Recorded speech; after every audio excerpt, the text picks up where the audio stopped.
How is it going, guys, and welcome to the Olufemi channel. We're a group of teachers that want to shore up your video production skills in as little time as possible. Yo, it's Herman here, and today we're going to learn how to use After Effects. We'll be deciphering the interface and equipping you with the basic tools you'll find yourself using the most when you're in the program. So if you've just downloaded After Effects and it's your first time launching it, or you're just curious about what it can do, then this video is a great place to start. So what is After Effects? It's a visual effects, motion graphics, and compositing software by Adobe. It's used by many filmmakers in post-production when producing film, TV shows, or web videos. But how does this differ from programs like Premiere Pro or Final Cut? Now, those programs are meant for efficiently editing your videos on a timeline, while After Effects is focusing more on the visual effects side of things in post-production. So instead of focusing on placing clips side by side and cutting video, After Effects behaves more like the Photoshop of video editing, in which you combine a bunch of videos or images into one scene. So you wouldn't want to edit a long video or film in After Effects. Now, by the end of the video, you'll learn how to make a sick motion graphic like this and track it to whatever object you like. We'll also learn how to replace the graphics and make variations. Now, because we'll be covering all the essential tools as we make this, it'll actually feel kind of like 10 tutorials in one because of how condensed all the content is. But don't worry, even though there's a lot to go through, I'll be breaking everything down in a way that won't be overwhelming for you. And if you'd like to use the footage and the project file that I'm using for this tutorial, then you can download it in the description below so that you can follow along. The version of After Effects I'm using is CC version 18.2, so make sure that yours is up to date before following along. With all that said, buckle up, grab a coffee, and it's time to launch After Effects. Now, when it first opens up, you can create a new project or open previous projects. As you can see, there are some recent projects that can open up as well. And you can always just close the window and start from here. Oh boy, you might find it intimidating with all the windows and symbols, and geez, there's just so many of them. But don't worry, you don't need to know everything from the get-go. Think of the 80-20 rule. So 80% of what you'll be producing in After Effects will be from 20% of the tools and techniques that you'll learn. So I'll be guiding you through all the ones that you'll find yourself using the most often. Let's look over here on the top left panel. This is the project panel. As you can see, it says project up top over here on the top left, and it's where you will be organizing the things that you import and the compositions that you create. Now, to import, all you have to do is either double click on an empty space over here, and then you can just browse through to find your file and then import it right over here with this button. Or an easier way is to bring in your window just like this with the clip, and all you have to do is just drag and drop it right over here to the project panel, and then just like that, it's imported into your project. Now, it's important to make a habit of staying organized when you're first starting out, because the longer that you work in After Effects, the more files and compositions you'll have, and if you keep things organized, it'll be easier for you to find certain things or make changes. And a great way to do so is by creating folders. And what you can do is just click this icon over here. It looks like a folder icon. And when you hover over it, a nice little message will say that it's to create a new folder as well. So these are really helpful if you're ever hovering over things and you're not too sure what they do. So in this case, we're going to create a new folder, and then you can just write something like footage, and you just put that in over here. And then now you have that, and I suggest that you make a new folder for different things. You are going to thank yourself later for developing this habit. We're now going to make a new composition, which is basically a container for you to layer multiple files and composite your scene. Now, there's a few ways that you can do this. You can either drag your clip right over here over into an empty space down over here, which is your timeline. And once you let go, it'll just create a new composition for you based off the resolution and the frame rate of the clip. I'm gonna hit Control Z so I can undo that, and I'll show you another way that you can make a new composition. You can also drag it over to this icon over here, which is to create a new composition. And that's another way to do so. And if you're wondering why you would want to do that, it's in case that you have multiple compositions already open, and then you don't have this empty space that you can drag your footage in. So I'll Control Z to undo that, and I'll show you a third way, and that's up top over here under composition. You click that once and then hit new composition, which the shortcut is Control N if you don't want to click around everything and you want to use keyboard shortcuts, which is also a great habit to develop. And then now you have this window with composition settings that you can change. First, let's just change it to, I don't know, main comp, like this. That'll be our main composition that we're working with. And over here, we can change the resolution of the composition. In this case, it's 1080 by 1080, which is not quite what we want. We want the width to be 1920 by 1080, which is matching the resolution of the clip. The frame rate you can change as well. Now, most people in film, they'll use 23.976 frames per second. It's pretty much standard. So if you don't know what frame rate you want to output, or you're working for a client and they don't tell you what frame rate they want, this is a pretty safe one that you can just use. Resolution is set to full. You can leave that. And then all this you can just leave on its own. Now, duration is the length of the composition that you're going to be working in. So in this case, it's at 20 seconds. So it's 20 and then 00 frames. So we'll just leave it at that for now and we'll hit OK. And we can always change this later. And how you would do that is by hitting Control K. That's a shortcut to bring up the composition settings again. So if you ever want to change your mind and change any of these parameters, you can just hit Control K and that'll bring up your composition settings. Okay.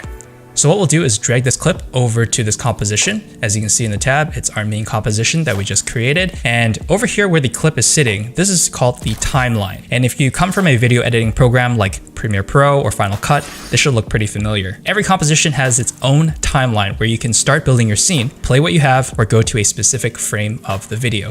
So all you have to do is drag this playhead over here, this blue line, and you just drag it and you can scrub through and watch through the video. And it's all under the power of you dragging this blue line. Isn't that crazy? Now this light blue block over here is the video clip that you just dragged in, right? And this is called a layer. Now, whatever you slap into your timeline will be a layer, and these layers will stack up vertically to build your composition.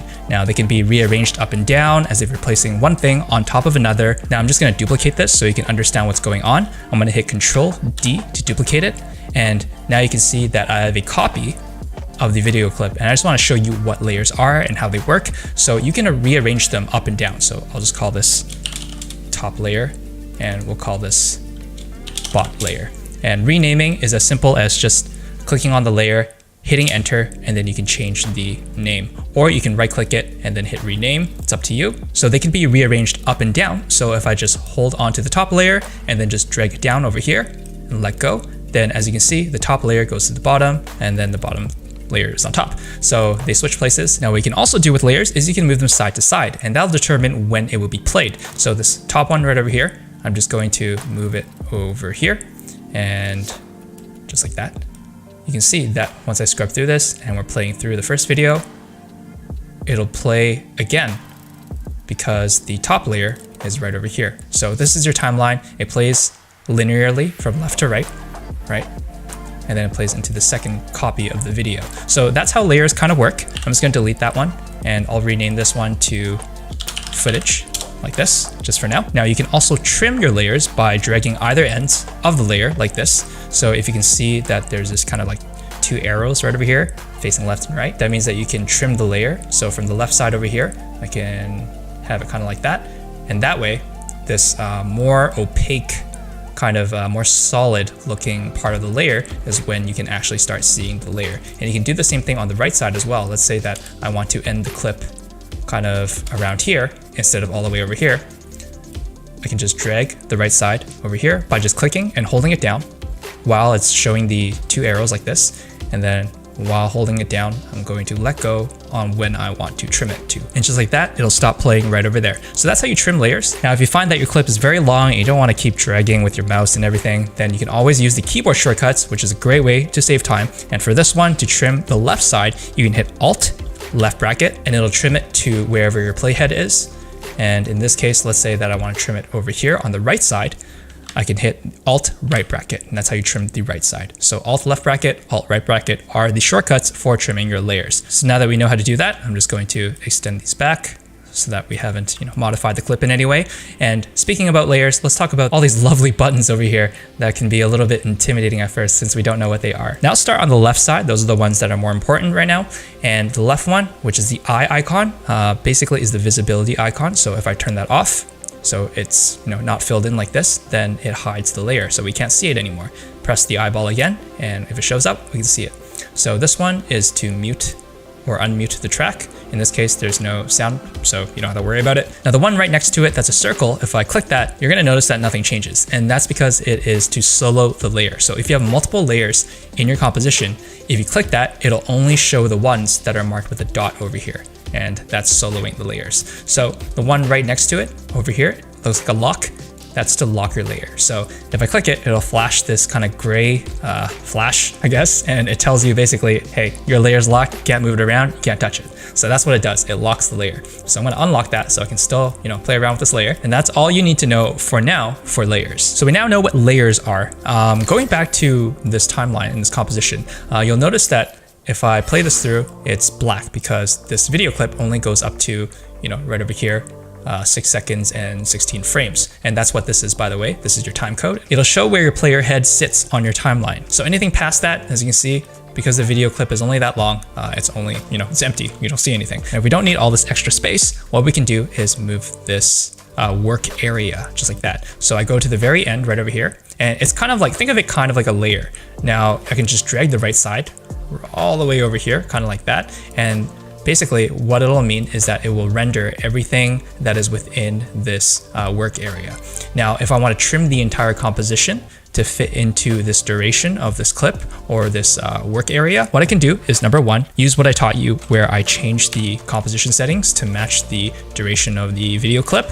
But a faster way actually is to right click on the end right over here and then hit trim comp to work area. And as the name suggests, it'll trim the composition to the work area. And that's a fast way to trim the composition to fit to your work area so that this video clip right now fits nice and snug in the timeline. Now let's talk about what's up here. Now this window is called the preview window, and it's where you actually watch back whatever's in your timeline. And that's what we've been using to watch this video clip. It's whatever's in our timeline right now, and it's only this video clip. Now there's a few things I want to go over on the preview window, starting from the very left side of this window. You can see that it says 50%. If I hover over it, it tells you what it is. It's the magnification ratio pop-up. And what that means is that it'll show you how big the video clip will be to preview. So in this case, this is 50% of the actual clip. So if I click it, I can change it to, different percentages right over here, or I can go and hit fit up to 100%. So that way, if I drag the ends or the borders of the panel like this, and I can move things around, it'll always try to be as close to 100%. So if I bring that down, it'll always fill up this panel. And just like how I showed you earlier in terms of dragging around this so that I can move how big certain panels are, you can do that with all panels. So as long as you see an edge between your panels, so this is the project panel, this is the preview window, and this line over here, right in between, it'll show you this kind of symbol, and that'll mean that you can hold down and drag left and right, top and bottom, so that you can extend certain panels. I know I'm sidetracking a little bit, but let's go back to over here on the preview window. On the right side, this is set to full right now, and this is the resolution that you can see for the video clip. So right now it's at full resolution. Now, if you feel like when you play back your clip, it's a little bit laggy because you have a slower computer, or maybe you have a really big file, then you can make it a little bit easier for your computer by clicking this and then changing it to half resolution or third resolution or even a quarter. And in this case, if I were to change it to half, as you can see, the quality drops down just a little bit, not too noticeable right now. But if we were to change it to quarter, for example, as you can see, it looks, much more low quality, and that's a quarter resolution. So in this case, we're gonna go back to full. Button right over here with the lightning bolt with the square is fast preview. Now, if you want to watch back in full resolution, all you have to do is just keep it on off. And as you can see in parentheses, it says final quality. And this is the final quality of the composition when you're playing it back. The one underneath over here is adaptive resolution. So if I click that and I were to drag it left and right, now right now my computer is having no problem handling this footage and playing it back in real time. But if you're working on a slower computer, or your hardware is having a little bit of trouble processing this footage and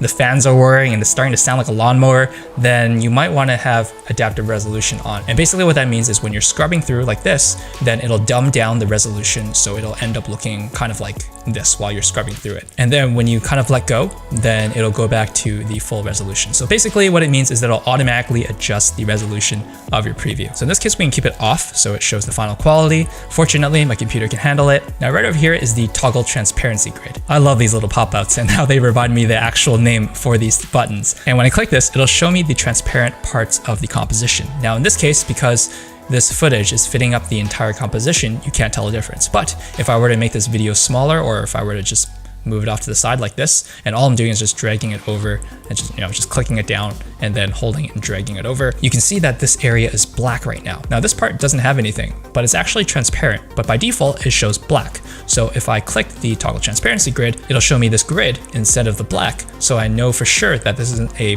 black video or a black solid or something, and it's actually transparent. So in this case, I'm going to hit Control Z or Control Z, depending on where you are. And we'll toggle that off because right now it doesn't matter. Now the rest of the buttons over here and these symbols, you can hover over them like I showed you before, and you can see what they're called. But in this tutorial, we're actually not going to go over these because they're not the most crucial things to learn as a beginner, except for this one. This one's kind of important when you're trying to line up things. This will basically show you some grids like this. If I hit grids, as you can see, there are these green lines like this, which is called a grid, and we can use this as reference when we're trying to line things up. Now you have some other options over here as well. Instead of grid, I'm going to uncheck that, and then we can go to proportional grid, and it'll show me these wider grids. In this case, we're going to uncheck them since we don't really need them. So that is the preview window. Let's go back to the timeline over here, and we're going to talk about the core tools and parameters you'll be changing for your layer. So on your layer, if you see this arrow that's facing the right now, if I click that, it'll kind of drop down some more options for you. In this case, we're going to go to transform, click that arrow. It'll show me these tools over here, and these are going to be really important when you're animating or changing anything about a layer. Now let's go from bottom to top actually. So starting from opacity over here, opacity means how transparent the layer will be. So right now it's at 100%, that's 100% in terms of being opaque. And then if I bring that down, it'll be more transparent. Now, if I were to toggle the transparency grid like this, you can see that, it's kind of fading into the grid, showing that it is becoming more transparent. So I'm just going to turn that back off, and that's what that means. Right on top is the rotation, and if I were to click on this number with the degree icon over here, and I were to drag it right or left, as you can see, it'll pivot the layer to however many degrees that I show. I'm just going to hit Control Z to undo. And then right on top is the scale, and that'll change the scale of the layer, which basically means how big the layer will be. So by default, it'll be at 100%, but if you want to make it bigger, like 136% like this, then you can zoom in and increase the scale like that, or you can lower it and make it smaller. And then the position over here will change the position of the layer. So the left side over here, the 960, that's your X axis. So you can move it left or right. And all I'm doing is I'm clicking down on the number and I'm dragging the mouse left or right to move it. Or the y-axis right over here, that says 540 right now, I can drag it left or right to move it up and down. Another way for you to simply move the position is, like I showed you before, you can just click onto the layer and then you can just drag it around. And the one on top that says anchor point basically means where kind of the pivot point of your layer would be. So the anchor point is right here on the center over here, and it looks like a crosshair, like so, with a circle in the middle. And what you can do is actually move that by hitting Y to bring the anchor point tool, and you can hold it down and click and move this anchor point to a different location. And I'm going to show you as an example what it does. So I'm going to move it all the way to the right side over here. So the anchor point is now on the right side of the layer. And if I were to, change the rotation, it'll rotate from that point instead of the center, as you can see. And then if I change the scale and make it smaller, it'll scale down based off that point instead of from the center. So as you can see, it's collapsing closer to the right or expanding from the right side. So I'll hit Control Z so that the anchor point is back in the center. And then if I want to go back to the selection tool where I can, click things and move things around, I can just hit V. That is the shortcut for the selection tool. And we'll be going over a little more about these tools and these shortcuts later. But while we're in the timeline, let's talk about keyframes. Keyframing is the backbone to animating any of your layers. They're basically little markers that tell the layer what should happen at what time. For example, I'll go to the beginning over here, and then I'm going to keyframe the position. So I'm going to animate the position of this layer. And how I'm going to do that is I'm going to hit the stopwatch over here next to position. Now, as you see, everything that you can keyframe will have a stopwatch next to it. But I'm going to click the one that's right next to the position. If I click that once, it'll create this kind of like diamond, as you can see, and it's blue. And then it'll also show this as well on the left side. And then I can drag my playhead forward to, about 1 second, like this. At 1 second, I want to move the layer so that it is to the right over here, all the way to the right. And just a quick tip, if you want to keep it straight while you're dragging it, and you don't want it to kind of like go lopsided or anything like that, you can hit Shift and it'll automatically stay on the axis that you're dragging. So in this case, I just want to animate it so it's completely out of frame, just like that. And I'm gonna go to the very beginning, and if I hit spacebar to play it back, it just kind of moves out of frame like this. So what I'm basically doing is I'm telling this layer that at the 0 time code right over here, it's going to stay in this position. And then over at 1 second, as you can see in the time code, it moves all the way to the right out of frame. And everything in between is automatically filled so that it moves all the way over to the final position. So if I move, forward into time, and then I were to drag this back over here to the composition like this, and now I have 3 keyframes. First one telling me that it should start in this position.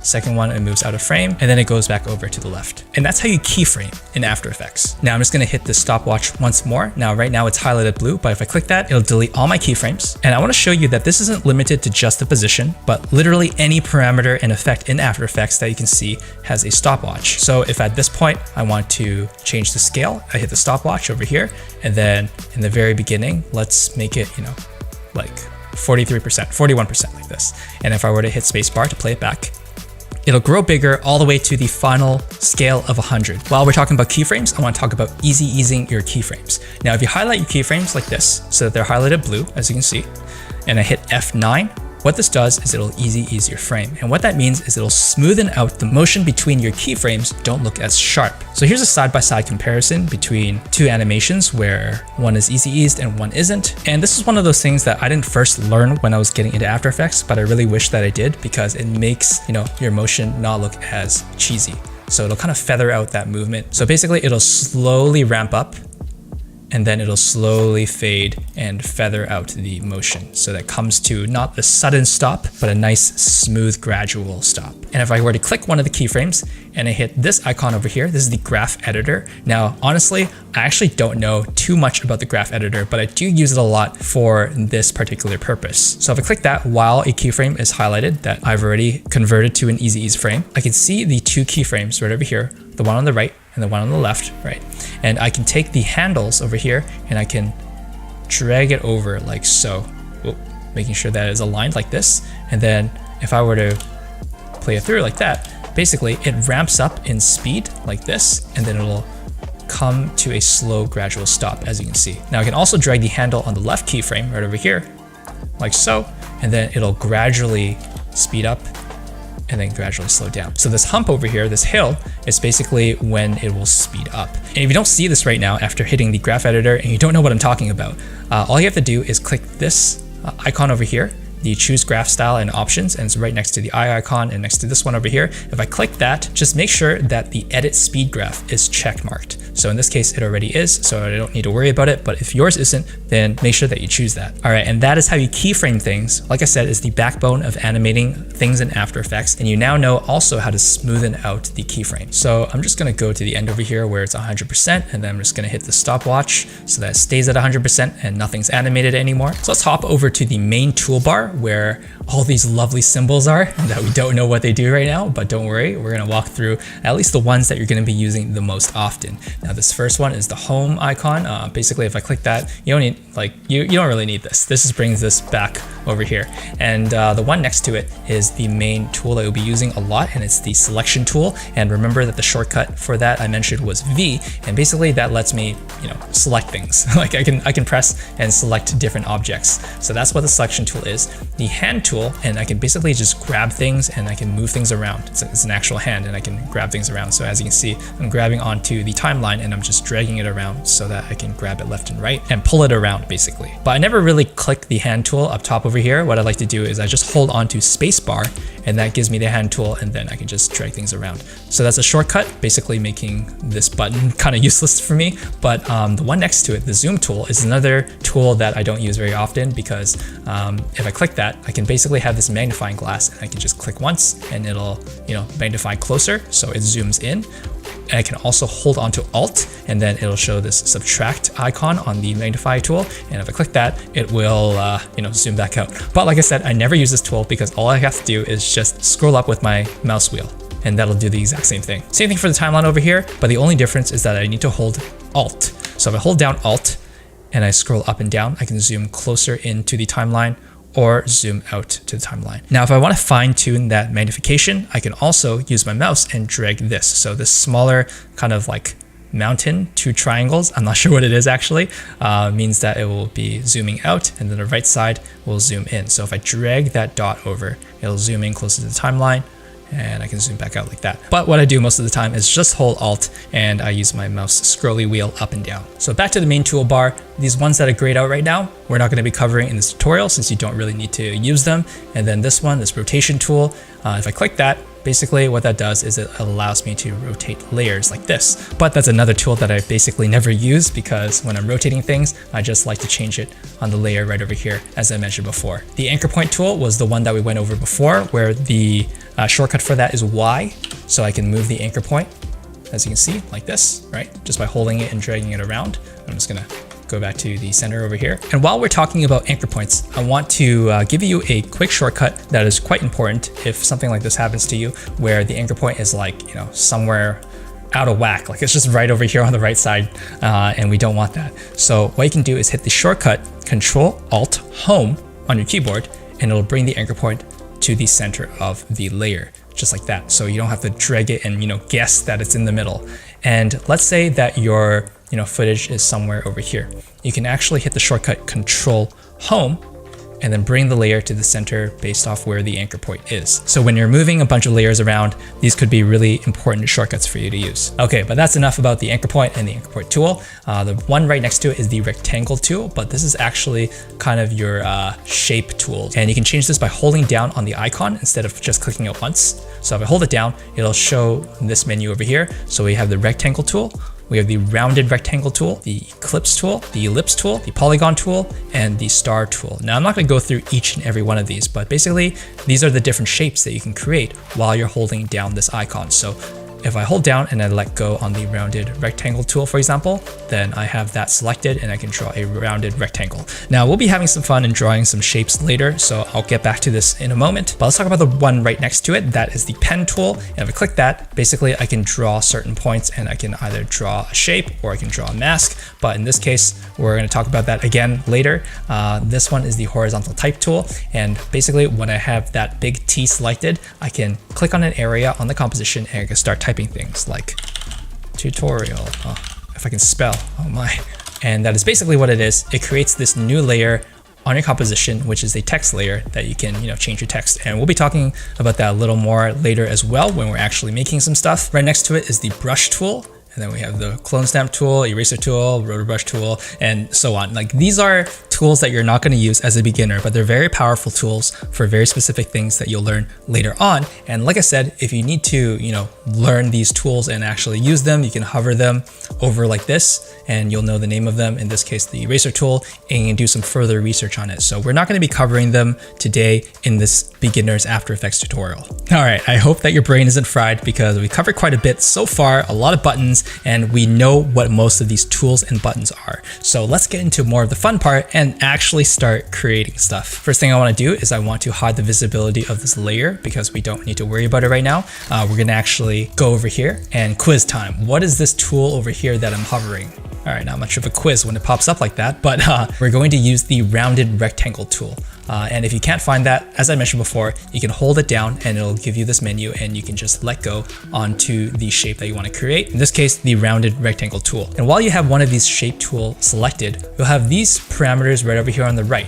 You'll have a fill and a stroke. Now fill is basically whatever is filled into your shape. Stroke is the outer edge of the shape. So it's basically the outline. So if I click fill, just the name over here and not this empty space, if I click that, it'll give me these fill options. The first one is, no fill. So there's not going to be anything filling the object. The one next to it is a solid color. So it'll fill it with a solid color. The one next to it is linear gradient and then radial gradient. So this will create gradients in your shape. In this case, I'm just going to show you what it looks like if I were to choose a solid color.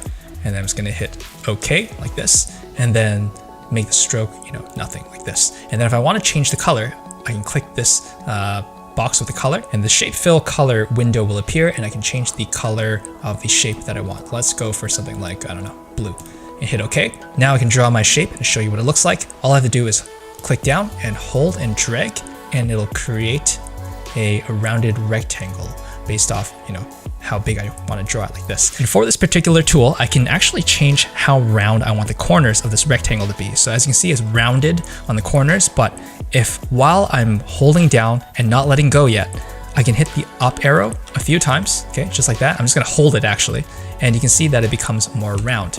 If I hold down, it'll make it less rounded, like that. In this case, I'm happy with something like this, and I'll let go just like that, and a shape layer is created. As you can see on the timeline over here in your composition, there is now something called a shape layer 1, and the contents show that it's a rectangle, and this is a rounded rectangle. Now, if you've already let go, you made a shape, and you're thinking, oh man, I gotta make a new one, I gotta delete this, that's gonna be a bit of a pain. Don't worry, you can change the parameters of this rectangle by hitting this arrow to show more options over here.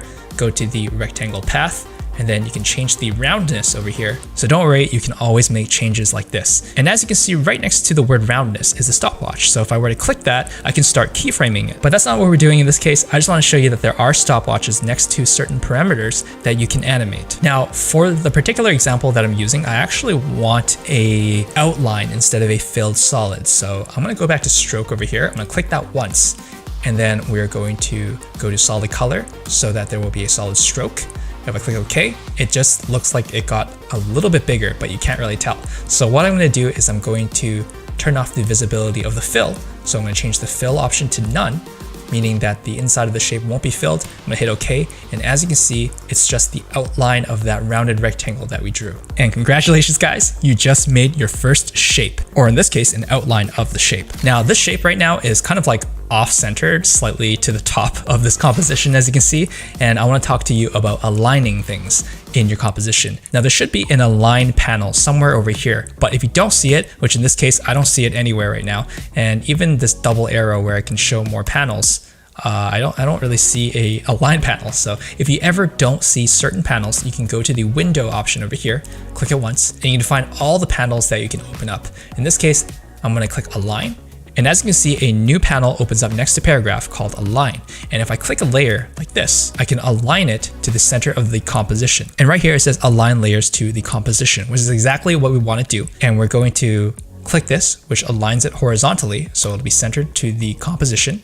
And then we're going to also align it vertically. So if I click that, it'll align it vertically to the composition. Now, this is a great example for me to refer back to the anchor point tool. As you can see, the anchor point right over here is not centered to the composition or to the layer. It's just kind of like off over here. So another quiz time. I feel like we're back in high school, but hopefully you've been paying attention. How do you move the anchor point back to the center of the layer? That's right. The shortcut is Control-Alt-Home. And as you can see, the anchor point goes back to the center over here. And that'll help if I wanted to scale this or rotate it and wanted to make sure that the anchor point was in the center while doing so. So far, you've been doing a great job if you followed along up until here because you've created a shape, but because we'll be making a message for when the button is pressed on the controller, we want to add some text. And if you remember, how we create a text is by using the horizontal text tool over here, or you can hit the shortcut Control-T. And you can see that if I were to hover it over, in parentheses, Control-T is the shortcut. So if I do that, and I click to a space on the composition, it'll give me this red line, which shows me where the text will appear as I type. So I'll write something like initiate. Oh my gosh. Whenever I'm recording the screen, I like forget how to spell. So hopefully you can bear with me. And to align this to the center, what we can do is go back to the align panel over here and click to align vertically like this. So now they are both aligned to the center of the composition. Now, if I want to make any changes to the text over here, it will be under the character panel on the right over here. Now, this shows me the font that I'm using. In this case, I'm using one called Audio Wide. And then underneath are the subcategories for this font. Right now, there's only one option, which is regular. But if you have a different font selected, it might show you different options like bold or thin or italic. Now this one over here that shows the little t and the big T, this is to set the font size. Now I can either click the number over here and then input my own value. So right now it's 90, I can make it bigger and write like 100 and it'll make the text bigger. So I can either do that or I can click on the number, hold down, and then move my mouse left and right.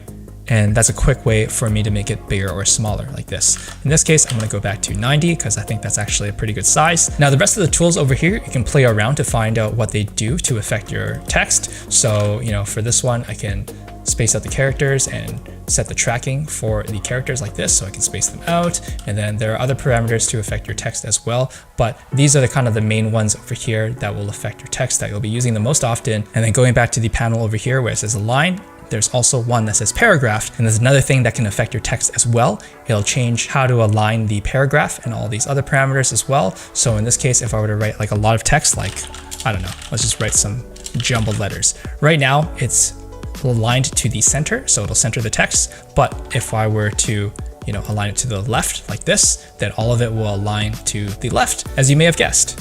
Same thing for the other one. You can align it to the right, but in this case, we're gonna keep it centered, and we're gonna hit Control Z to undo that. So at this point, you've been making some significant progress, and you wanna make sure that you don't lose it all, because something can happen. What if your computer breaks down? What if a tornado strikes your house? Knock on wood, hopefully that doesn't happen, especially in the middle of this tutorial. But that's where saving your project file comes into play. So you can either go to File, and then hit Save, or you can hit the shortcut Control S, and that'll save it to a new project file if you haven't made a new project file yet. And in this case, by default, it'll say untitled project. We'll call this AE underscore begin. Oh, this terrible typing again, tutorial 1, just like that. And then hit enter and it'll save it. And right on top over here, it'll show you where the file is located and what it's called. So every so often, it's good to hit Control S really quickly to save your progress. And by default, After Effects will also generate autosaves for you in case something happens. If you're still keeping up with all this new knowledge I've been throwing at you, then congratulate yourself because you're doing an awesome job. And we're about to get into the even funner part, which is animating what you just made. If we were satisfied with it not moving, we'd be in something like Photoshop. But because we're in After Effects, let's add some movement to this graphic. For now, I'm gonna hide the text layer by hitting this icon right over here, just like that. So it only shows me the shape layer. I can actually, rename it to something like, I'm gonna hit enter to rename, and let's say rounded rectangle. Now to create movement, I'm gonna do exactly as I taught you earlier on creating keyframes. So I'm gonna keyframe the position, just like what I did before. I'm gonna hit the shortcut P. Now that brings up the position parameter like this, right over here. I'm gonna hit the stopwatch, and this is the final position that I want at around, a second and 12 frames right now. I can always move this keyframe around as well by clicking it, holding it down, and then dragging it around. Let's say right over here. And then I'm gonna go to the very beginning, and then I'm going to shift the position just like that. So it's just kind of touching the edge of frame. So again, anytime that you make changes to the layer, during different parts of the timeline, it'll automatically create a keyframe. So basically it's telling After Effects, hey, something is happening over here in this specific time spot. So if I were to hit spacebar to play this back, as you can see, it's this very sharp and robotic movement. Like I taught you earlier, we're going to easy ease these frames by highlighting them, hitting F9 like this, and then now it smoothens it out a little more. But we're going to further smoothen it out by highlighting one of the keyframes, going to the graph editor, as I showed you earlier. I'm going to drag the handle for the right keyframe over here, over to the left like this, so that it starts off a little bit faster and then feathers out and smoothens out to a slower stop. On the left side, I'm going to actually drag it like this so that it goes really fast and then slows down. So I'm gonna click the graph editor again so that I can see this normal timeline again. And I'm gonna play it from the very beginning. Now, I don't wanna sidetrack too much, but you might be wondering that in this workspace, what is this green stuff happening and why is it empty over here? There's some green over here. Like, what is this? What it is the RAM cache. So it shows you which part is stored on your RAM for faster playback. So basically these parts that are, not green right now, basically it's not stored on your RAM yet. So if I were to hit spacebar, it might take a little bit of time to RAM preview, where it will store the preview onto your RAM. So when it's all green like this, it'll mean that it'll play just fine, very smooth, and you won't have some choppy playback. And if you ever find that your computer's slowing down a little bit and it's really hard on your RAM, you can always purge whatever's stored on your RAM right now by going to Edit, Purge, and then All Memory and Disk Cache, and it'll show you how much space you can delete off your disk cache. So I can hit OK, and as you can see, it all goes gray except for this one frame that the playhead is sitting on. And we're just gonna go back to the very beginning over here, and then we're just gonna hit spacebar again, where it will play back quite smoothly. But that is how you play back your video and make sure that it plays smooth and it's not playing like super choppy or anything like that. Or if that were to happen, you know exactly what it could be. So right now we only have the position of our shape animated, but although we hid our text layer, we haven't forgotten about it. Let's turn it back on by hitting the eye icon like this. And it's not animated because we haven't set any keyframes to it. And instead of adding keyframes to that text layer, what we can do is parent the layer to the shape layer. And how you can do that is by clicking this pick whip, this one that looks like a swirl right over here. It says parent pick whip. I'm gonna hold it down. I'm gonna drag it over to the rectangle layer because that's the one with the keyframes. And I'm gonna let go. And as you can see in the box over here, it says the name of the layer that it's parented to. So the parent layer is the shape layer, and the child layer is now the text layer. Basically, the child has to listen to the parent. So if the parent layer is keyframed and moves around, then the text layer will follow it, as you can see when I'm scrubbing through the playhead. And if I were to hit spacebar, boom, the text follows the shape layer. Now this is really useful if you have like multiple layers. Let's say that I have like, a bunch of text layers like this. So parenting them all to one layer that has the keyframes and it's animated will save you time from having to keyframe each and every one of these layers. So I'm just gonna undo that. And parenting only works for transformation options like position, scale, and rotation. So that's something that you'll want to keep in mind. Now we're gonna be parenting something later again in the tutorial, so try your best not to forget about this feature. All right, so our shape and our text is now animated, and what we're gonna learn next is how to pre-compose your layers. Now, what is pre-composing? What that means is it's going to basically group the layers into its own composition. So what I'll do is I'll highlight the layers that I want to pre-compose, which are these two right over here, the text layer and the shape layer. I'm going to hit the shortcut Control-Shift-C, and it'll bring up this window which says pre-compose, and I can change the name of the composition. In this case, I'll call it a pop-up like this, and then we're going to make sure that we move all the attributes into the new composition. And basically, once I hit OK, it's going to create this composition called pop-up. And inside that composition, I'm going to double click it so I can open it up. And as you can see, a new tab opens up next to the main composition we were working in. And in that composition is now the text and the rectangle. So this is a really useful feature if you want to keep your composition neat and tidy without like a bunch of layers in one composition. And this is also useful if you want to apply effects or do certain things to everything that was pre-composed. As an example, let's do the next step. I'm going to go back to the main composition by clicking the tab over here like this. And as you can see in the timeline, we have the pop-up composition that we pre-composed and also the footage layer that we are hiding the visibility of, so we can't see it yet. Now with the pop-up layer highlighted and selected like this, I'm going to take one of these shape tools. I'm just going to keep it to the rounded rectangle tool, and we're going to draw a mask around our pre-comp. Pre-comp is short for pre-composition. Now remember how we used this tool to draw this rounded rectangle earlier? When we highlight a layer and we have the shape tool selected, it allows you to draw a mask, and masking lets you choose which specific parts of the layer you want to be visible. So in this case, we'll draw one that's around the graphic like this. And basically everything within this mask will be visible. So I'm just gonna go to the beginning over here. And if I play that back by hitting spacebar, as you can see, it's basically hidden so that we don't see anything that's outside of this mask. Just like that. And I don't have to use the shape tool. I can hit Control-Z so that we don't have a mask anymore. I can actually use the pen tool as well to draw a shape. And with the layer selected, as you can see, it's highlighted.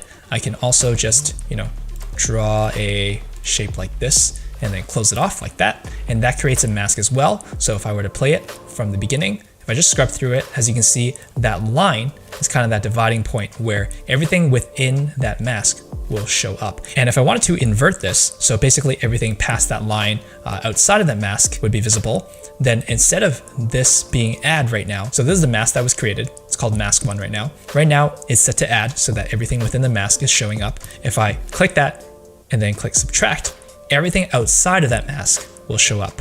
So once it goes into that mask that we drew, it just becomes invisible. So in this case, I'm going to delete that mask just like that. I'm going to go back to the rounded rectangle tool just as a bit of a refresher, and I'm going to draw the area that I want to show that's visible. And masking is one of those essential tools that I use for basically 100% of what I do in After Effects. Now I'm noticing that this animation is a little bit slow. It's like a slow slide in kind of deal, and I want it to be happening a little bit faster. So what I can do is go back to the pre-comp. So I can click the tab over here that says pop up, or I can double click this, doesn't matter. It'll bring me back to this composition, and then I'm going to highlight the rounded rectangle tool, hit P to bring up the position because that's the one that I keyframed. And I'm going to just drag this keyframe so that the end position will reach sooner. So if I play this back, it'll be a little bit faster.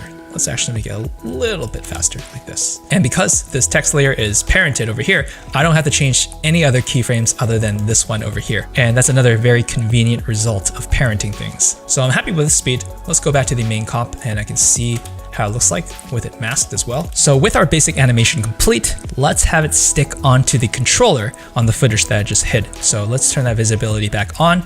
And this is the controller that I'm talking about. And we're gonna try and stick this animation onto this. So see how the controller is moving around? We're gonna make it so that it follows along the controller. Now, you know about keyframing positions, but thankfully we don't have to manually shift the positions of the graphic frame by frame because Can you imagine how painful that would be? I'm gonna teach you the simplest way to track in After Effects using the built-in tracker. And basically we're going to track the movement of the controller and then have this graphic follow it along. Now, when you become a bit more experienced, I recommend using a built-in plugin called Mocha AE for more accurate tracking and for more tools. But for pretty simple tracking jobs where there's not like huge motion or anything like that, then using the one in After Effects is just fine. So I'm gonna hide this graphic layer for now. So I'm gonna turn off the visibility so I can just pay attention to this footage. And with this footage layer highlighted like this, we're going to go to the tracking panel. It should be on the right over here, but I don't see it. So remember how we can bring up windows that we don't see is by going to the window up top over here, and then we're going to go to tracker. And once I click that, it'll show up this panel on the bottom right. And this is your tracker panel. And what we'll be doing is tracking the motion. So we're going to hit track motion like this, and it'll bring up a new window. Now, remember in the preview window, it was showing our composition, but right now, this is actually not the composition that we're looking at. As you can see, it's a new tab next to the composition, and this is the layers source footage. So we're not looking at the composition, and you're not gonna see any effects that have been applied to it. You're just looking at the footage layer. And here is where we have our first tracking point over here. And as you can see back onto the panel over here, right now it's tracking just the position. But if we look back at this footage over here, it kind of rotates a little bit, as you can see, to the right and then to the left, and we're making it a little bit tricky for ourselves. So what we can do is also track the rotation. So if I hit that, you're gonna notice that there are now 2 tracking points like this. And let me talk about what these tracking points are and how to use them. So let's just focus on tracking point 1. So zooming in just like this, you're gonna notice that each tracking point will have 2 tracking boxes. Now the inner box right over here with the cross in the middle, that's gonna determine the particular area which you want to track the motion of. And the outer box will help search for the tracking point through each frame of the footage. So we're going to zoom out and we're going to find a point for the area that we want to track. So in this case, I'm going to click down and drag over this box over to this area because I feel like this is a pretty big spot for it to track, and I think that might do for this example. So I'm just gonna stretch it out like that, and then I'm going to move the box so that it fits in the parameters of this light. And then I can make this second box a little bit bigger like so, and I'll just kind of search within that area. And we have the second tracking point, and it's basically the same thing, but I need to find another point so I can determine the rotation. So in this case, another thing that doesn't quite move around is my finger. But in your case, whatever footage that you're using, you kind of want to use something that's around the same area. So in this case, something like this button would work really good because it's part of the controller, and this first tracking point is also attached to the controller, so that would work fine. But for this particular footage, it's actually not good because in the beginning over here, I kind of block the button over here. So it's gonna have some trouble tracking it. So I'm gonna go back over here. I'm going to move that tracking point over to my finger over here because my finger has been staying on the controller the entire time, and I'm just going to have it track my finger like that. So I have 2 tracking points. So once you're happy with the positions of your tracking points, what you can do now is go back to the panel over here and you can analyze your footage. And as you can see, it says analyze over here, and you can click these buttons, and what it'll basically do is create keyframes for every frame and track the area that you've determined with your boxes. So what you can do is you can analyze backwards like this, or you can analyze forward, or you can analyze frame by frame.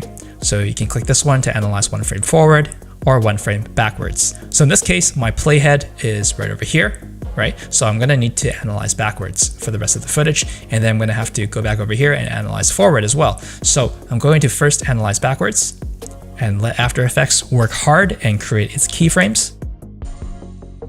So I'm gonna hit spacebar to stop it because as you can see here, the tracking points get a little wonky and it basically slips off and drifts off the point of where I want to track because the controller starts going out of focus. But because my animation isn't going to be coming in at this point, I don't need to worry about this, but I do want to quickly touch on how you can adjust your tracking points. So if something like this happens where it slips off whatever you're tracking, you can manually change the position. So in this case, I can just drag it over back to the finger like this. I can drag this box over so that it fits the light just like that, and then that'll fix the position. So you can do this frame by frame. And how you can move frame by frame instead of dragging this playhead left and right, a quick shortcut is to hit page up like this to go a frame backwards, or page down to go forwards. So I'm gonna hit page up so you can go back, and as you can see, the tracking box is nowhere near this light because it's out of focus. So it's giving it a hard time and it doesn't know what to do. So we're gonna move it manually like this, move this back to the finger. And as you can see, if I play it back and forth, it follows the movement because we're manually moving the boxes, but I'm not going to do it for the rest of the footage because, like I said, I'm not going to be having the animation happen during that time. But if you ever find yourself in that situation, you now know how to do it. So I want to find the point where I can start analyzing forward. Now I can either play and then, find the point where it stops moving around, or I can go to the layer over here and I can hit U. And the shortcut U will show you all the things that have keyframes. So in this case, I have 2 tracking points and it's showing all the keyframes that it has made so far. So I can go back to the point over here where there's no more keyframes going forward, and I can go back to the panel over here so that I can analyze forward. And then once I click it, After Effects continues to work hard and analyze the rest of the footage. Awesome, so I can see that the playhead is all the way to the end and I've got all these lovely keyframes, so it is done analyzing. I'm gonna highlight the layer, I'm gonna hit U again so that I don't see all those keyframes. It gets a little overwhelming and intimidating seeing all those keyframes sometimes. And I'm gonna go to an empty spot on my composition. I'm going to right click and I'm gonna go to New, and then I'm gonna go to Null Object. I'm gonna click that and it's gonna create a null object. Now what this is an invisible layer that you can set properties to and then parent other layers to it. So in this case, we're gonna transfer all the tracking data over to the null object. So over in the tracker panel right over here, we're going to click Edit Target.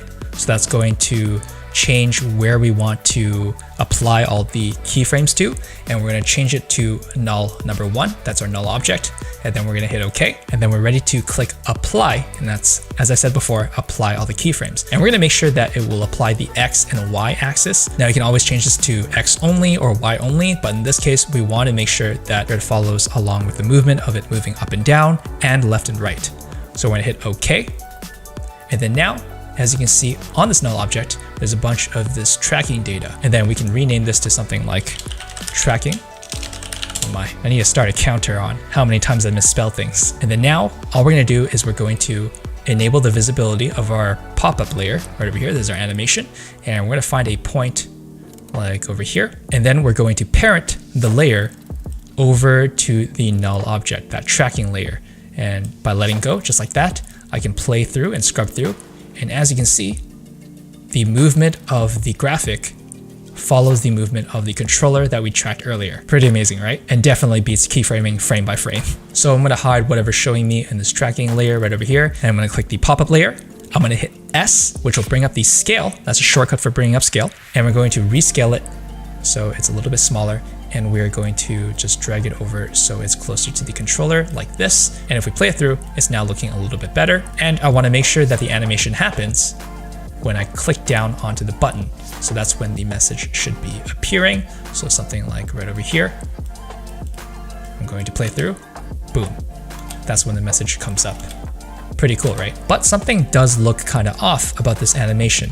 Now, it's not really facing the same way as its controller. As you can see, the controller is angled slightly off. Meanwhile, our graphic is facing towards camera and straight on. So what we're gonna do is change this layer, this pop-up layer, into a 3D object. Now, I won't be covering much about 3D objects in After Effects, but I will be touching the very basics of it. So how you turn this into a 3D object is by going to this column over here. So this is the 3D layer. So as you can read the description, it says that it allows the layer to be manipulated in 3 dimensions. So going down that column, you wanna make sure that you click that checkbox, and that will enable some new parameters over here. Now, if I just close this and open it again, you can see that there are more numbers to work with. Now, if you're like me and you're not good at math and you don't like looking at numbers all the time, this can be a little bit overwhelming. But luckily, there's not too much that's different. What we want to play around here with is the rotation. We want to rotate it so it's facing somewhat the same angle as the controller. And what we can do is hit R, and that's a shortcut for rotation. So as a bit of a recap for shortcuts, P will bring up position, S will bring up scale, and then R will bring up rotation. And instead of just one parameter of rotation that we can change, we can now rotate on 3 different axes. The X rotation, which will rotate kind of like this, as you can see from the preview window. And then we can also animate from the Y axis like this.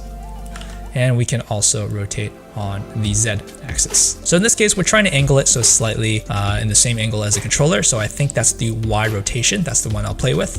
And I can just angle it slightly off, kind of like this, and then make a bit of a readjustment on my Z-axis like so. And I can always move this down a little bit by dragging onto the green arrow over here. And I suggest that if you ever move things around in 3D space, to drag it from the arrows instead of like dragging it like this. Otherwise, some weird things can happen. So in this case, I'm just going to shift it down by the Y-axis so I can have it aligned with the controller so that I can kind of fine tune it and make sure that it's closer to being aligned.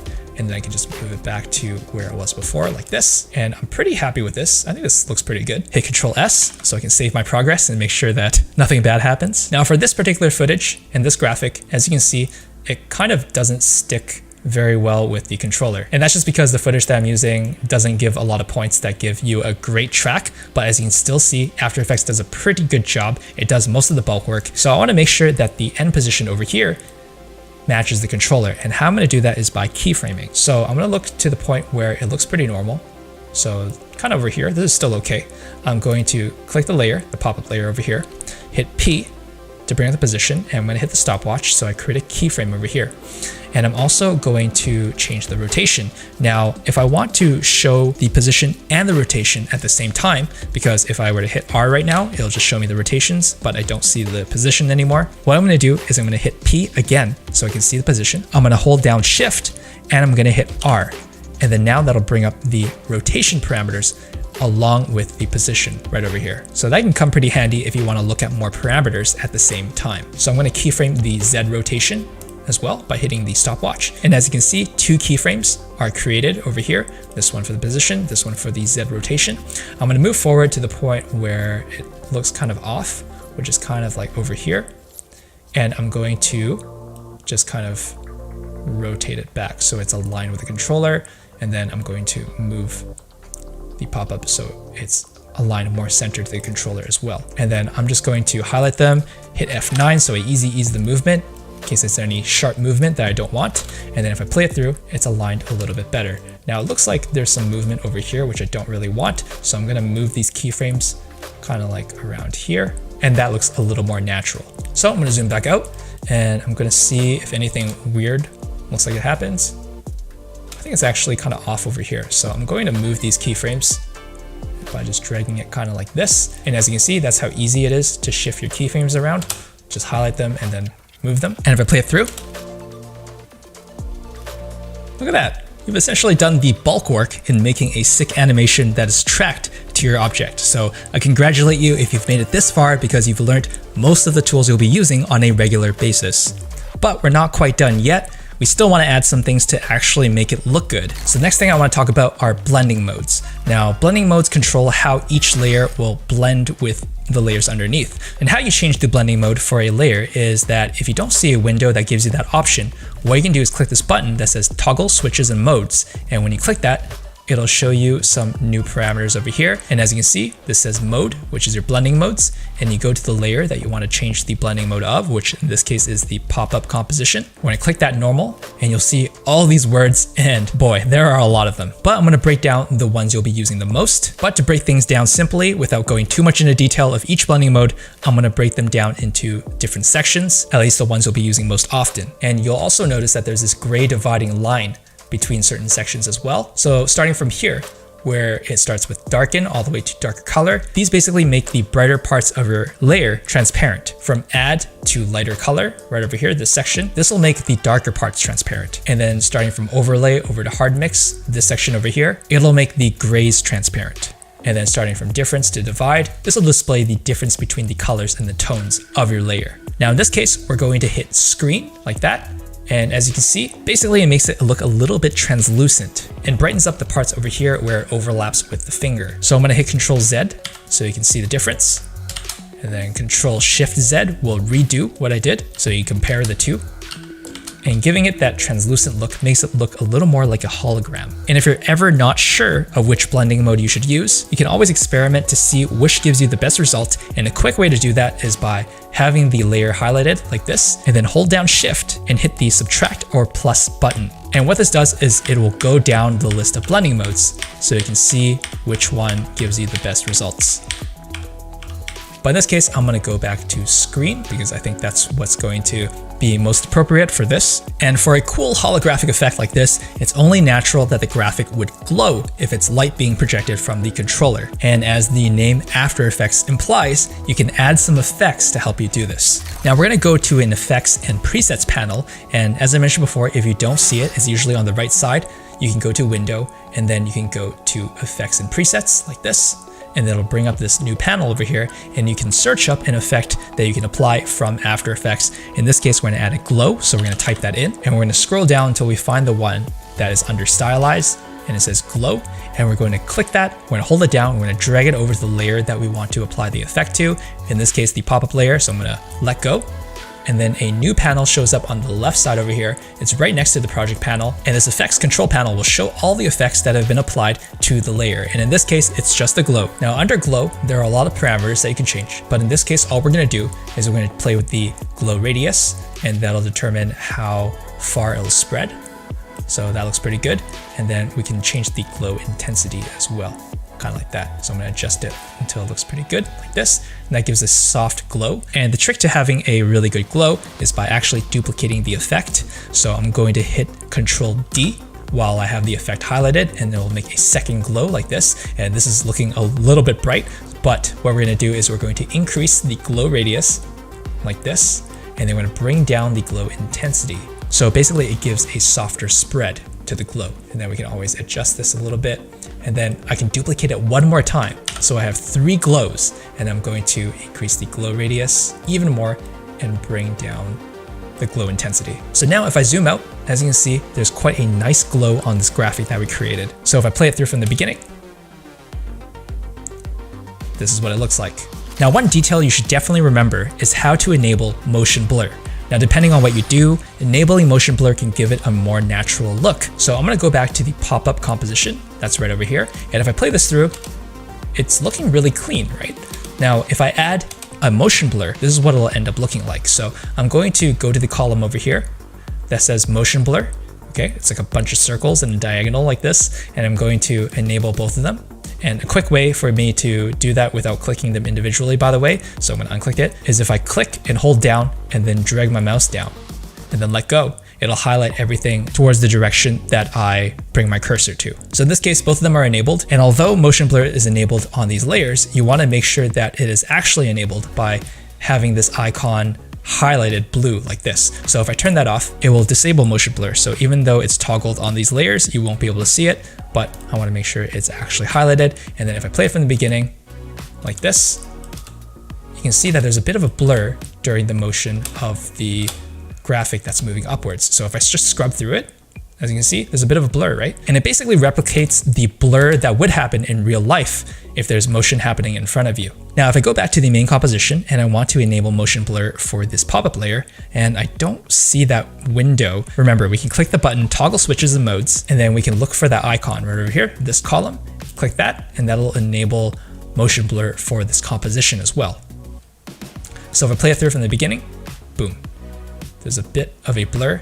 And it's a really nice detail to make your animation look more realistic. As you can see, if I zoom in, because it's rotating along with the controller, there's a bit of a blur along that motion now. Now, as I mentioned before, if you ever want to make changes to your animation or add more elements to your animation, then you can go back to the pre-comp, make any changes without affecting the glow or the tracking data. So in this case, let's say that I wanted to change the color of this rounded rectangle. So right now it's blue. Let's make it something like, I don't know, like orange like this, and hit OK. So now it's an orange outline, but if I go back to the main composition, it also changes to orange, and the glow and the tracking is still applied to the pre-comp. Now in this pre-comp, you can also add more shapes or text or import other footage or animations that you have. In this case, I'm going to be adding some animations from my motion graphic pack that I handcrafted called Enter the Future. It includes a variety of assets you can use for your music videos, commercials, live streams, narrative films, you name it. It also comes with a tutorial on how to use it even if you're a beginner in After Effects. So if you need transitions, borders, or custom text animations to give your video a modern edge, I recommend checking it out. So a quick recap on how to import things. You can just highlight whatever that you want, and then you can just drag and drop it into your project. And then we're going to drag that into a folder like this on the folder icon, and then call it enter the future assets like this. And then while I'm making new folders, I can also highlight these two, put it in a new folder and call it compositions like this. Nice and neat. So in this case, I'm going to make this a little bit smaller so I have more room to drop in more things. I'm going to hit S so I can rescale it down like this. And then of course that'll affect this as well, but that's okay. And then I'm going to drop something like this loading bar over onto my timeline, or I can directly drop it onto my composition like this. And what I'm going to do is I'm going to trim the layer so it starts over here where it says 0% by hitting Alt left bracket like that. So it'll appear during that time. Right? And then I can shift this over so it happens a little bit earlier. I'm going to have it happen right when this initiating box is about to stop. And then I'm going to rescale it so it's just kind of like over here on the top right corner. And actually, instead of having it appear suddenly like this, what I'm going to do is I'm going to keyframe the opacity. So remember the shortcut for that is T for opacity. And then we're going to hit the stopwatch. So right now it's at 100%. But I'm going to actually have it kind of like flicker in. So I'm going to go one frame back like this and change the opacity to 50%. Go back one more and then go back to 100 like this. Go back one, go to 0, go back one more, and then go to 100. So what happens is that at the beginning of this clip, it will be at 100% opacity. It'll go to 0, then 100, then 50, then 100. So if I play this through, it looks like it flickers on. And I can always move these keyframes over a little bit like this. And then trim the layer by dragging it from the edge like so. And then move the layer so all of this happens as soon as that comes to a stop. Like this. So this is what my animation looks like so far. Now I'm going to see which one I want to use next. And if I want to preview it and have it play back because I don't remember how the asset looks like, I can double click it like this. And then it'll open up a new tab right over here. And as I mentioned before, this shows the source footage. So I can see that this plays back and this is what it looks like. Let's load up another one like over here. And let's use this one. So I'm going to go back to my composition window right over here. I'm going to drop in this animation like this, hit S so I can rescale it because I think this is looking a little bit too big. And then I'm going to align it kind of like over here. Now, because this is like really long and I kind of want to keep everything contained over here, I'm going to mask the area that I actually want to keep visible. So I guess this whole section of the tutorial is a good recap of all the tools that we were using earlier. So I'm going to go to the shape tool like this. Right now it's the rounded rectangle tool, which is totally fine. And I'm going to draw a rectangle around where I want to keep, which I think something like this is okay. And I think I'm going to hit V. So I go back to the selection tool and then I'm going to move that inside over here. And I can always scale down the animation kind of like this. And I can always make changes to the mask. What I'm going to do is I'm going to double click on one of these points like this and it will select the entire mask. And I can drag this over like so. Drag it over to the other end like this. And if it's not lining up to the edges of this border over here, I can have it so that it's underneath the rounded rectangle like this. Because remember, the visibility goes from top to bottom. So because this rounded rectangle is on top of this tape layer, as you can see, it's basically stacked on top and it doesn't show the edges of that tape animation anymore. Now, because this is over here, I'm going to move the initiating text up top like this. So it fills up the space a little bit nicer. Now, if I play it through, as you can see, the tape animation does not follow the box. So can you guess what we're going to do next? That's right. We are going to parent it over to the rectangle like this by holding onto the parent pick whip and dragging it over to the rectangle like so. And then now it follows the box. So that's essentially how you make adjustments in your pre-comp. And then if I go back to the main composition, and as you can see, the new elements are showing up. So the next animation that I'm going to drop in is this eye one, and I'm just going to quickly reposition it and rescale it and not go too into detail with the tools you already know. And as I mentioned before, you can also add in graphics as well, or still images. So these animations are .mov files, as you can see the extension over here, but this one is a PNG file. So it's a still image. I'm going to drop it in and it works the same way. All I have to do is reposition it to something else. And then I'm going to hit R. So I can bring up the rotation and I can change it to something like 90 degrees, hit S again and rescale it, and then just get it to something that I'm happy with and just put it right over here like that. And if I feel like this is a little bit distracting, I can always hit T. So I bring up my opacity and let's change it to something like 20%. So it's really subtle. And the only accent color here is this orange, and it's only happening with this box over here. But if I want to change the color of this eye, for example, I can add an effect called tint. So remember how you apply effects? you go to the effects and presets panel over here. I'm gonna change that so that it says tint like that. And then under color correction tint, I can take that, I can hold it down and drag it over to the eye over here, and that'll open up this effects control panel. And for this particular effect, we're gonna map the white. So everything that's white in this animation, we're gonna change it to this color over here. How I'm gonna do that is I'm gonna click this eyedropper tool. If I click it once, basically it's going to choose the color that it wants to change it to, which in this case is the color of this box. If I click it, just like that, it changes the eye to orange. Now, right now, as you can see, it's not animated, so I'm gonna have it kind of flicker in just like this loading bar. And the nice thing about keyframes is that you can copy and paste them over to different layers as well. So I'm gonna click this loading bar layer, hit T so I can bring up these keyframes. I'm gonna highlight these keyframes by clicking down onto an empty space, dragging over them so I can highlight them so that they're all blue. Hit Control C so I can copy it.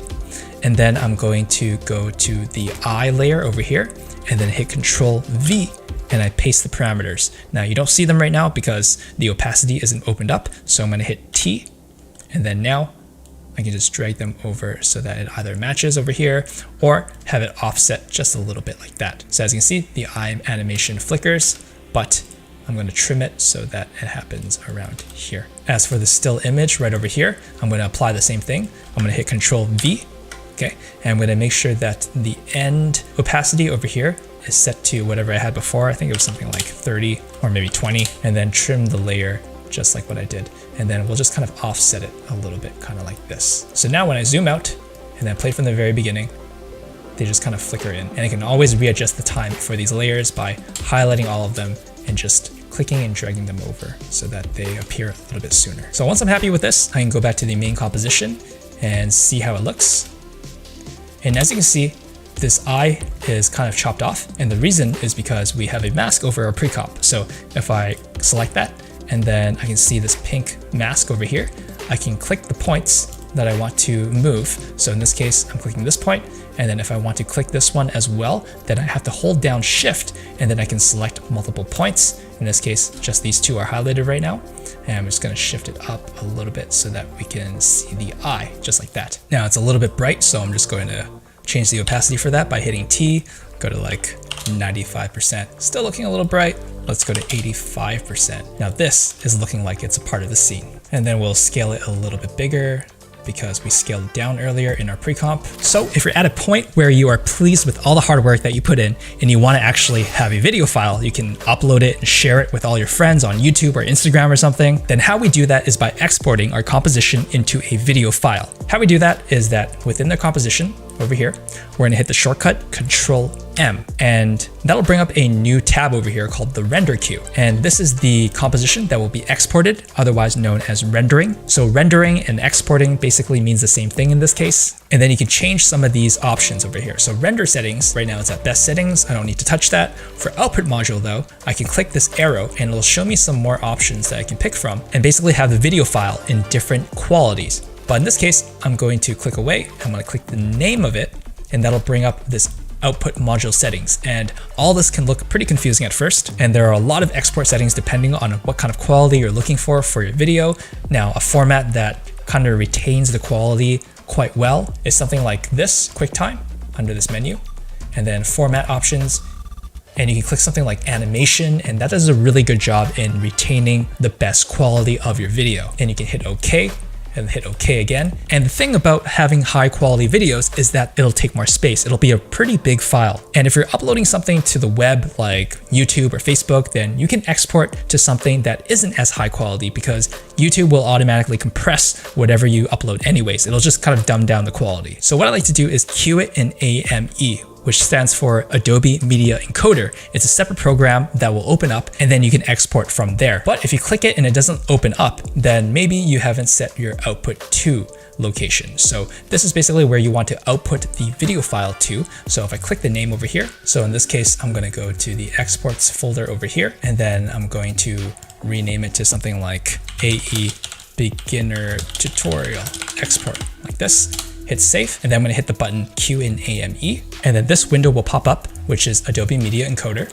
And then I have something that looks like my render queue earlier, but I have it set to H.264. Now I'm going to click one of these parameters, like this one over here. It might give you this window where it's basically loading up the information from After Effects, and then we open up this window, and there's a lot of parameters that you can change, and I'm not going to go through each and every one of these, but to give you a good video file setting that you can upload straight onto something like YouTube, having the format to H.264 is a good standard. You can change the preset as well, and although there are a lot of options, you can just choose high bitrate. And under the basic video settings, as you can see, it's grayed out. Unless you were to uncheck it, then you can change it, but this is the resolution of the video that will be exported. There's the frame rate, and then all these other parameters that you can kind of ignore, and then you can just hit OK. And to have it actually export, you're gonna have to press this green play button over here on the right, and that will start the queue. We're gonna click it once, and as you can see, it is rendering with this nice blue loading bar. And as you can see over here, there's a nice green check mark, and the status is done. So I can click that once, and that will open up the folder that the video file is saved in. And then as you can see, it is a .mp4 file, which is a video file that you can do whatever you want with it. So you can double click it, and you can admire the results of your amazing progress today. Congratulations, guys. If you have made it this far, it means that you are now equipped with the most basic knowledge of After Effects. All those gray boxes and buttons don't look as intimidating anymore, huh? As you can see, there are a lot of different tools that help you accomplish what you need in After Effects. Now, this particular application you learned today, where you track a pop-up animation to an object, can be useful if you're doing a product video that requires some cool text callouts, or if you want to show a message pop-up from someone's phone. Now, the possibilities are endless and only limited by your imagination. You can actually put After Effects as a skill on your resume without lying anymore, because you graduated from the Herman's After Effects Beginners course.